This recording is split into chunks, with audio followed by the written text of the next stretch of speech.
felicitar a las familias que se han hecho presentes.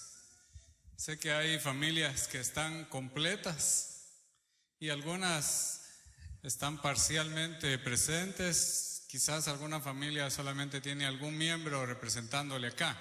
Pero todos les damos la bienvenida y esperamos que lo que hoy vamos a hablar también sea de edificación para las familias, para los que integramos uno de esos núcleos tan importantes de la sociedad, donde se forman las personas que ayudan para que el mundo sea mejor.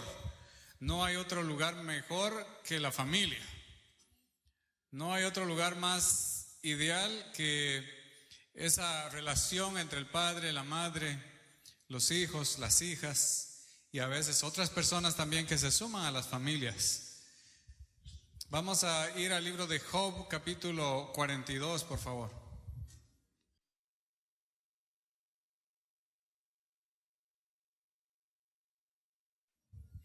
Job, capítulo 42. Y vamos a leer los versos del 10 al 17.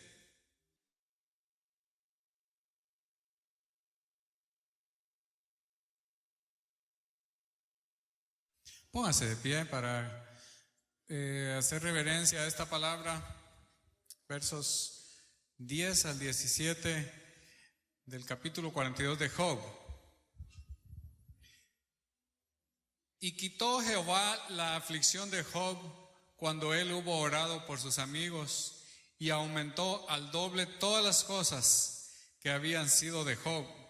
Y vinieron a él todos sus hermanos y todas sus hermanas, y todos los que antes le habían conocido, y comieron con él pan en su casa, y se condolieron de él, y le consolaron de todo aquel mal que Jehová había traído sobre él.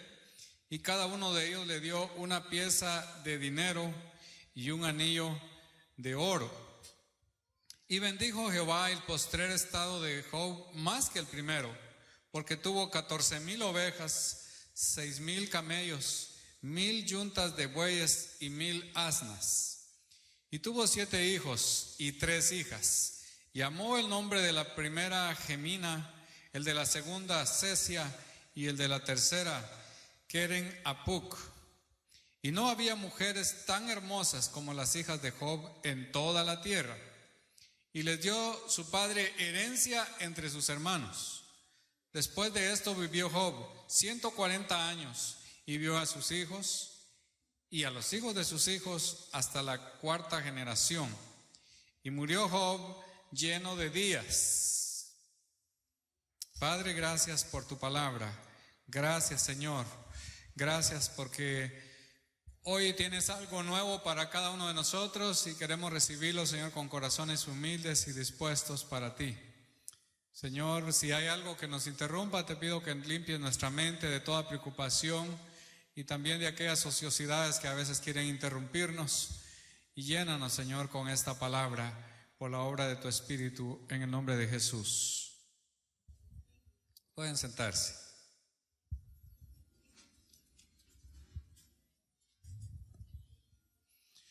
Quiero hablarles sobre la prosperidad restaurada. Por supuesto, la prosperidad de Job, un hombre famoso, rico en aquel tiempo, un hombre que sin duda estaba a la vista de la gente, que la gente tenía criterios buenos de él porque era una buena persona.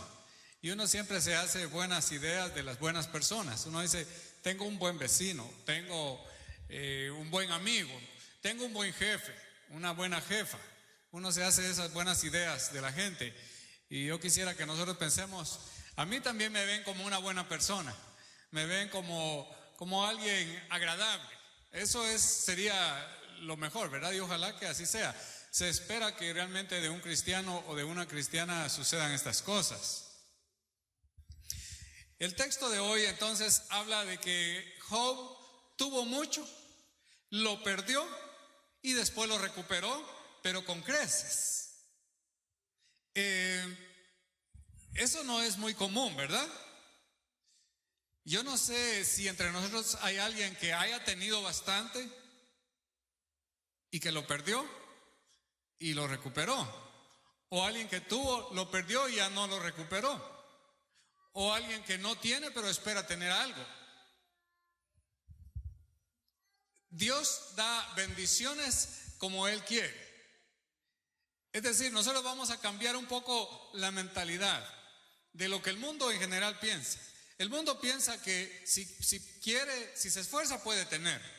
Pero nosotros pensamos que si es la voluntad de Dios, va a tener. De hecho, a unos se les concede tener cosas y no gozarlas. Eso es raro. A otros se les concede que lo poco que tienen, lo disfrutan. Y algunos que se esfuerzan por tener mucho y no tienen nada. Algunos se esfuerzan por trabajar y hacen toda una fortuna y después la pierden, se la roban. Otros que trabajan y después son otros los que gozan lo que ellos han ganado. Eso también está en la Biblia. Ahora, ¿cuál es la historia suya? Yo quiero que la analice a la luz de lo que pasa con Job, este hombre conocido, y yo me imagino que la mayoría de personas acá ha pasado su vista sobre el libro de Job, que es el libro más antiguo de la Biblia. Es una historia que uno tiene que leerla para saber por qué a veces pasan las cosas en la vida. Job, que era un hombre sabio, sapientísimo, un hombre que era admirado no solo por su riqueza, sino por sus conocimientos. Un hombre que está clasificado dentro de estos poetas de la Biblia. Sin embargo, cuando él sufrió, no entendió, pero sí aceptó la voluntad de Dios. Y ahí hay un gran secreto, ahí hay algo, hay una riqueza. Cuando uno a veces no entiende, pero acepta. Porque al final nos consideramos que nosotros somos seres finitos, seres limitados. Si analizamos nuestra vida, tenemos límites por todos lados, pero a la vez nos damos cuenta que hay un universo alrededor nuestro que no tiene límites. Hay cosas eternas, hay cosas grandes, y estas son las que corresponden, según nosotros lo leemos en la Biblia, corresponden a un ser que es todopoderoso. Y que a veces no nos habla solo desde allá, sino que nos habla desde acá, o sea, desde el corazón. La prosperidad de Job es restaurada. Ahora, ¿cómo perdió él lo que tenía? Es interesante pensar que a veces las cosas se pierden paulatinamente. Por ejemplo, cuando se cayeron las torres o cuando las botaron las torres gemelas de Nueva York, mucha gente perdió dinero. Aquí tenemos cerca a un amigo que perdió $50,000, que eso no es nada en comparación de lo que otros perdieron. El mundo perdió. Las cosas se pueden perder así.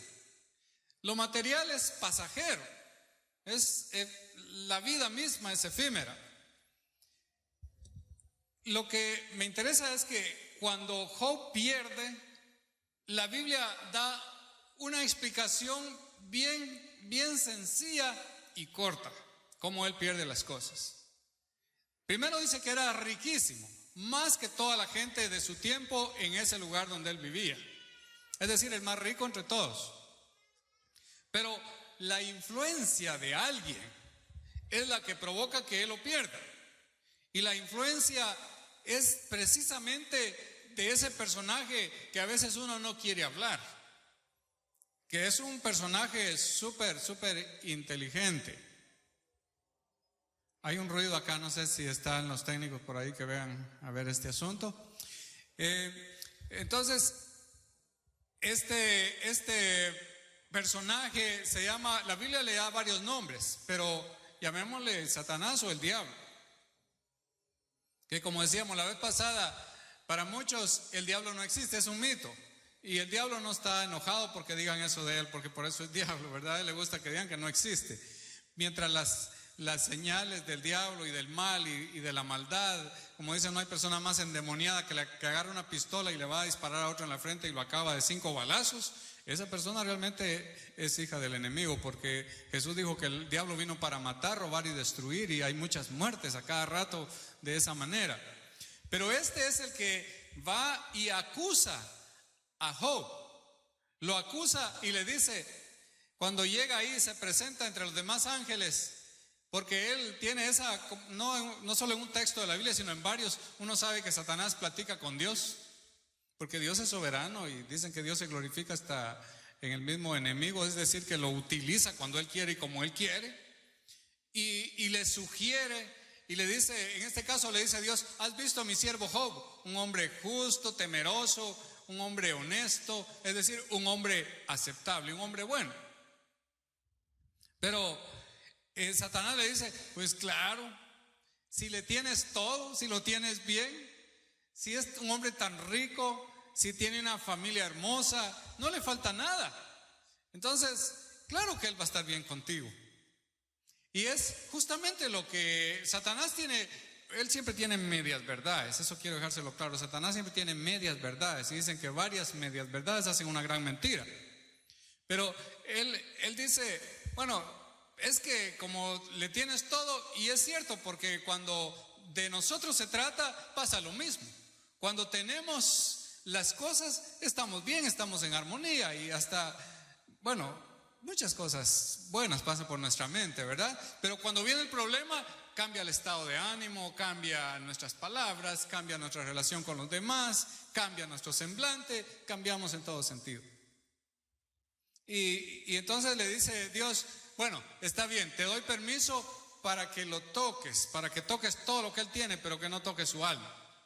O sea, no lo mates, haz con él lo que quieras, pero no lo mates. Esto se llama un acto permisivo de Dios, que no es solo un caso en la Biblia, hay muchos, donde Dios no lo hace, sino que él lo permite. Que Dios nos libre, ¿verdad? Porque imagínense que en este momento haya un acto permisivo de Dios hacia el diablo para que nos toque a nosotros, y que no estamos libres. Por algo está el ejemplo ahí. Bueno, pues viene y le quita todo. Dice que este hombre era justo, era temeroso de Dios, y es más, él oraba por sus hijos. Qué hermoso saber que un padre, que una madre ora por sus hijos. Él oraba porque eso sí, que sus hijos eran un poco parranderos, fiesteros.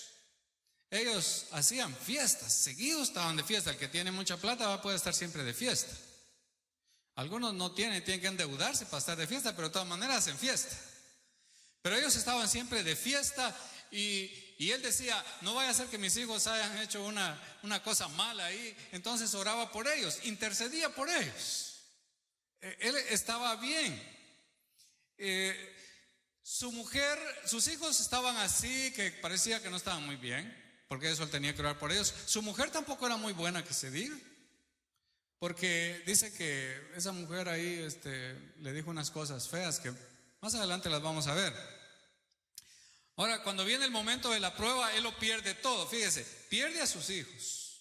Lo más, uno puede perder todo. Dice que se pierda todo, pero yo no quiero que se pierda una vida en mi casa. Pero él pierde a sus hijos. Pierde a sus siervos, que son la fuente de su riqueza. También pierde el ganado y a los pastores. Pierde su casa. Fíjese todo lo que pierde. Pierde hasta a su esposa en cierta manera, porque ella no lo apoya. Y lo último que él pierde es su salud. Es decir, se queda no solo de brazos cruzados, se queda postrado en la tierra, enfermo, con una sarna, y ahí rascándose con un pedazo de teja. O sea, eso es lo peor que le puede pasar a uno. Tanto que algunos miraban a aquel hombrecito desde lejos, lo miraban sus amigos, lo vieron ahí sentado en el suelo rascándose con la teja, me imagino casi semidesnudo, su sangre caía ahí por su cuerpo, y ellos desde lejos lo vieron y no pudieron acercarse. Lloraron, se lamentaron por la condición de él. Pues ¿quién no iba a hacer eso con su amigo, verdad? Eso es una pena realmente, una tristeza muy grande. Ahora, como esos amigos de Job, que por cierto son famosos en el libro, son de esos amigos que se parecen a nosotros, porque inmediatamente que vemos a alguien sufriendo, emitimos juicios. Somos muy buenos para eso. Ok, está sufriendo porque está en pecado. Está sufriendo porque tiene mala cabeza, no sabe pensar. Está sufriendo porque quiere sufrir. Está sufriendo porque, mire, le faltan ideas. O sea, juzgamos a priori. No sé por qué somos especialistas para emitir juicios sobre los demás.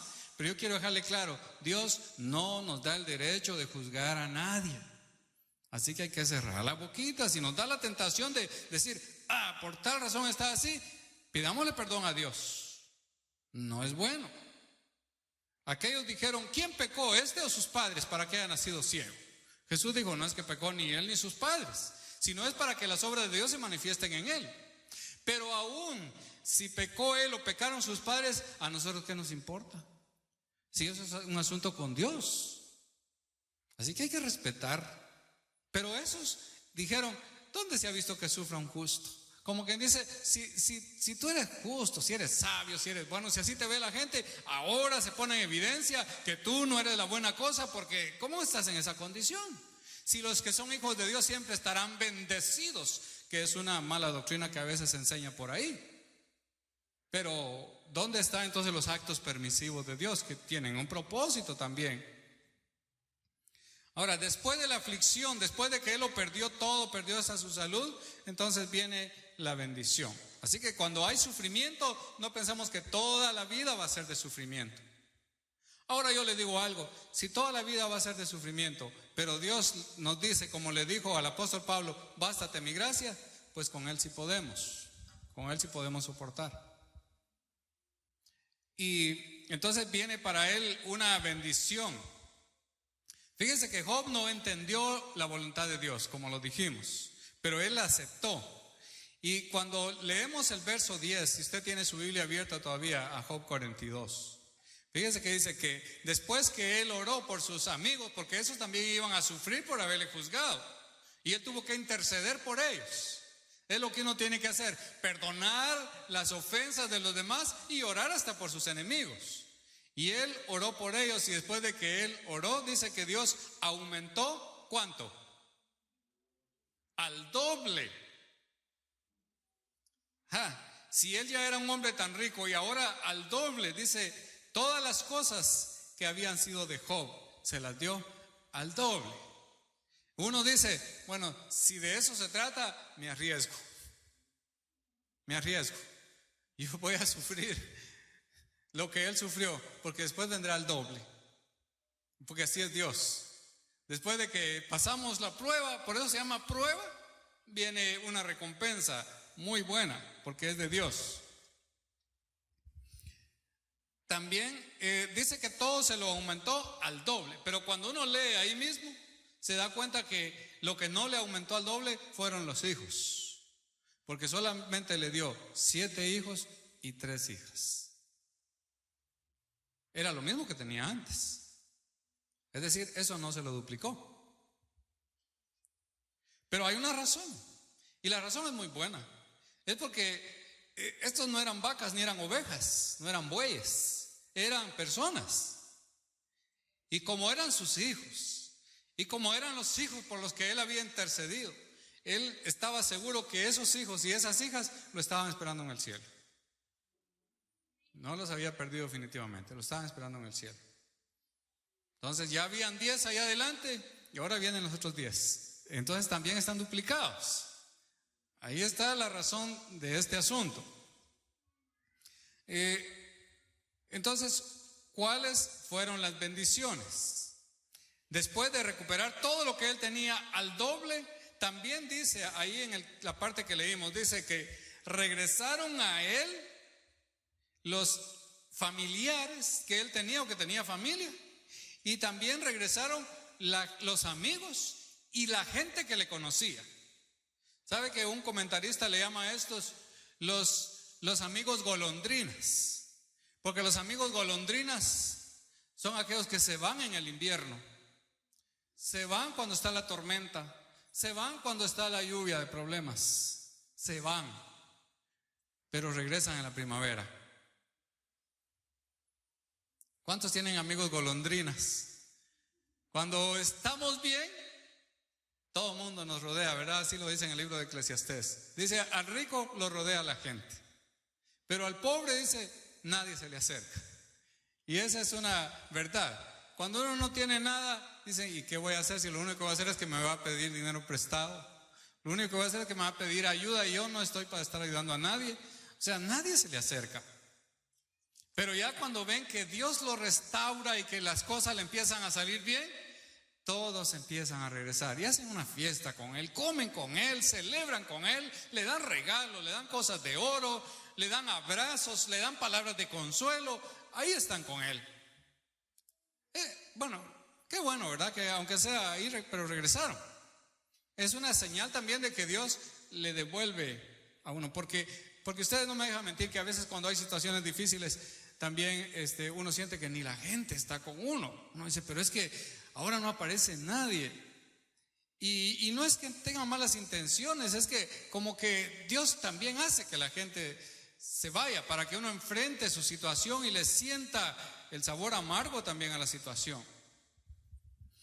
Le dio hijos como una bendición, le dio otros hijos, pero por alguna razón pone énfasis en las hijas. Esto es interesante. Las mujeres deben de volver muchas veces a este texto, porque la cultura del Antiguo Testamento era enfocada más que todo en los varones. Era una cultura patriarcal, era una cultura que exaltaba a los varones. Las mujeres no tenían derechos legales, entonces exaltaba más a la cultura de los varones. Y sin embargo acá dice dos cosas de ellas bien interesantes. Primero dice que eran hijas hermosas más que todas las mujeres de ese tiempo.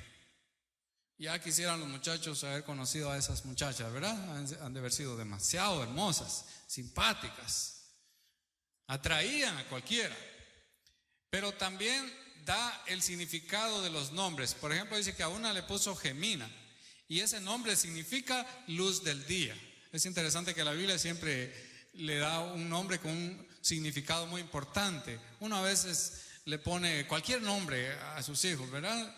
Algunos hasta Limón le han puesto a sus hijos, otro le puso Messi, le puso a su hijo, y otro le puso el nombre de un personaje, pero no sabía que era el sobrenombre, el apodo, y ese le puso a su hijo porque no sabía el nombre, el verdadero nombre. Pero en la Biblia tiene un propósito. Dios tiene un propósito. Dice que Dios nos llama por nombre, nos conoce por nombre. Y aquí le pone Gemina, que es luz del día. La otra le pone Cecia. Yo tengo mi sobrina que se llama así, que se llama aroma, o que significa aroma dulce. Mire qué nombres bonitos. Y la otra se llama Keren Apuk, y eso significa el color que usaban las mujeres para pintarse los párpados, para darse ese color bonito, ¿verdad? Él le dio esos nombres porque estaba enamorado de sus hijas. Qué hijas más hermosas que yo tengo. Y estaba tan contento con sus hijas que hasta les dio herencia a sus hijas, cuando la herencia se le daba a los varones. A las mujeres le tenían que dar su sobrevivencia a los que se casaran con ellas, pero aquí él les da herencia entre sus hermanos, o sea, en un lugar muy importante. Hasta hoy todavía los padres dicen, bueno, a mi hijo le doy herencia, a mi hija que le dé su esposo, ¿verdad? Cuando se case. Todavía algunos piensan así.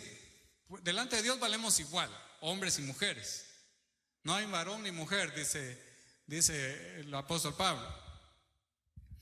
Y estos hijos, estas hijas, me imagino que eran realmente hermosos, eran muy atractivos, y sin duda que eran más temerosos de Dios también. Eso casi estamos seguros. ¿Cuántos años vivió Job? Que esa es otra bendición también. Por eso estamos hablando de la bendición restaurada. ¿Cuántos años vivió Job? Dice que después de todos esos acontecimientos, él vivió 140 años.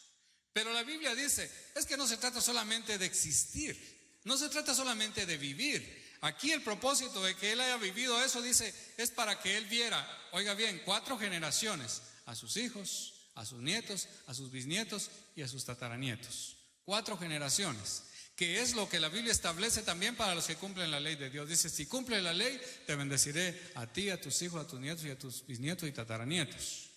Eso es justamente, está dentro. Todavía no estaba la ley en ese tiempo porque este es el libro más antiguo, pero ya estaba ese principio que Dios había puesto en la mente de este hombre. Y para eso él vivió bastante tiempo. Todo esto que pasa con Job nos lleva a uno de los textos del Nuevo Testamento. Me gusta cuando el Nuevo Testamento interpreta el Antiguo Testamento, porque eso realmente nos hace ver cómo la Biblia es la palabra de Dios, porque siendo libros tan distantes el uno del otro, siendo Job el libro más antiguo y Santiago uno de los últimos en el Nuevo Testamento, todavía tienen una relación. Dice en el libro de Santiago capítulo 5 y el verso 11: he aquí, tenemos por bienaventurados a los que sufren. Habéis oído de la paciencia de Job y habéis visto el fin del Señor, que el Señor es muy misericordioso y compasivo. O sea, ¿qué dice de Job? La paciencia. Una de las cosas para recuperar lo perdido es la paciencia. No hay que desesperarse, no hay que tirarse a los vicios. Dicen, ahora ya para qué, ahora lo que voy a hacer es beber y beber y beber y me voy a olvidar con eso de mis problemas, o me voy a meter en las drogas, o voy a hacer cualquier cosa porque ya para qué. No, la paciencia es muy importante. Hay que ser pacientes, que ahí es donde Dios se manifiesta. Dicen siempre que cuando a uno se le acaban las fuerzas, cuando se le acaban los recursos, es donde Dios empieza a trabajar. Cuando uno dice, ya no puedo, dice Dios, ya me di cuenta, pero no te preocupes, que para eso estoy yo. Es que tú eres limitado, tú tienes límites, tus fuerzas se acaban, pero yo estoy y yo no tengo límites. A mí no se me acaban las fuerzas, yo siempre te voy a sustentar. Y es lo que pasa realmente con este hombre. Entonces, la Biblia dice, en el mundo tendréis aflicción. Eso no se niega. Eso uno lo debe llevar presente. Lo que pasa es que cuando viene el problema y uno se asusta, es porque ya se le olvidó que en el mundo tendremos aflicción. En el mundo hay aflicciones, de todo tipo de aflicciones. Uno ni siquiera a veces se imagina qué aflicción le puede venir. Si a uno le dijera, escoge la aflicción que tú quieras. Ok, yo quiero un catarrito nada más. Uno podría escoger, ¿verdad?, su aflicción, escogería la más liviana. Dice, pero es aflicción, ¿verdad? Al final es aflicción. Pero uno no lo escoge. Ya sea que Dios lo dé directamente o que Él lo permita, pero eso no va de acuerdo eso no es como tomar la carta para escoger qué usted va a comer. Eso se llama soberanía de Dios. Por eso dice, en el mundo tendréis aflicción, pero confiad, dijo Jesús, yo he vencido al mundo. Y por eso somos vencedores. Y por otro lado, el acusador ahí está siempre. Allá le dijo Dios al diablo, le dijo, habéis visto a mi siervo Job. Pero ahora puede decir, habéis visto a mi siervo fulano, a mi sierva fulana, que es una mujer justa, que es una mujer santa, que es una mujer buena, que es una mujer perfecta, que es un hombre que ora por sus hijos. ¿Lo habéis visto? Y Satanás dice, sí, pero es que lo tienes bien. Pruébalo de otra manera, a ver si no te va a fallar, a ver si no te va a ofender. Job no falló, Job se mantuvo. Eso sí, se mantuvo. La mujer, ¿qué le dijo? Maldice a Dios y muérete. ¿Ya para qué quieres? Tu cuadro ya estás desahuciado. Maldice a Dios y muérete. Porque la maldición en ese caso así se calificaba, que la persona que maldecía de una vez tronaba. Pero Job le dice, pues ¿cómo vamos a aceptar solamente los bienes que Dios nos da y vamos a rechazar las otras cosas? Es increíble que Job no dice que el diablo le mandó eso, él piensa que Dios se lo mandó. Así lo dice en la parte que leímos, que Dios lo permitió. Pero entonces no fue Dios, él sí lo permitió, pero quien lo hizo fue el enemigo. Y es lo que le sucede, así lo califica. Pero ahí está el acusador. Hoy nos está acusando a nosotros. Yo quiero que ustedes no tengan ni la menor duda que nos está acusando, porque ese es su nombre también. Uno de los nombres de Él es acusador, y nunca va a dejar de acusarnos. En ningún momento va a hablar bien de usted, en ningún momento va a hablar bien de mí, nunca. Y es más, y ese no descansa, este no pierde tiempo, es incansable, es una guerra sin tregua contra ese enemigo. ¿De qué le está acusando a usted ahora? Mucho cuidado, porque Job estaba preparado, por eso oraba tanto, estaba preparado. ¿Estamos preparados nosotros? Ahora, las familias, como estamos hablando de las familias, es una familia hermosa, ¿verdad? La familia de Job, se perdió todo, lo recuperó al doble. Después tuvo esa familia hermosa, hijos, hijas, atractivos, pero las familias sufren. Ahorita mismo recibí unos mensajes, hay una familia que está en el hospital y se trata ya no es desconocido para nosotros, se trata de Carlos y Lupita. Él, por su situación del cáncer, está ahí. Ya lo fuimos a ver, hablamos con ellos y realmente yo me quedo impresionado de la fe que ellos tienen. Tienen fe, o sea, están creyendo. Él está haciendo planes para el futuro, dice, ¿cómo yo puedo servir en la iglesia? Ella dice, qué lástima que hasta ahora lo entendí bien. Pero por lo menos hay un momento para entenderlo. La cosa es que uno se quede sin entender toda su vida. Pero ahora están reflexionando. Y dicen, por favor, oren por nosotros, porque el deseo nuestro era estar en la iglesia y vamos a extrañar mucho ese servicio. Así que hay que orar por ellos. Hay otras familias que sufren de otras enfermedades. Hay familias que están sufriendo separación de la familia. Tenemos aquí a Lili y Jonathan. En este momento ellos no están juntos y ya sabemos por qué.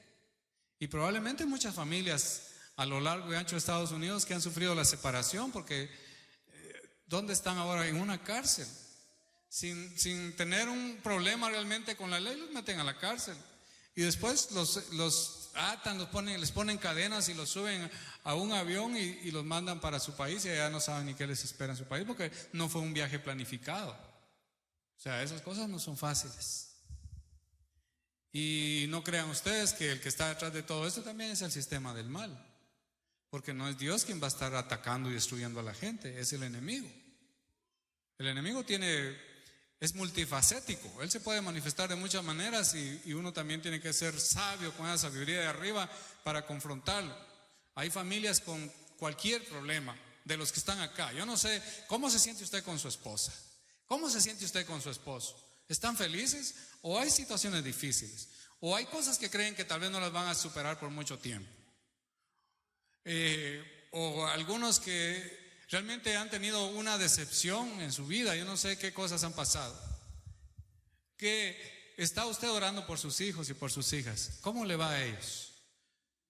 ¿O es que de un solo, como pasó en aquel momento, de un solo se los quitó el enemigo a Job, porque se los llevó a todos completitos, se les cayó la casa encima y se fueron todos? Yo no le quiero asustar, pero es que el enemigo es acusador. Y es malo, el enemigo no es bueno. Sin embargo, la Biblia dice, todo lo puedo en Cristo que me fortalece. Y quiero terminar con esas palabras, todo lo puedo en Cristo que me fortalece.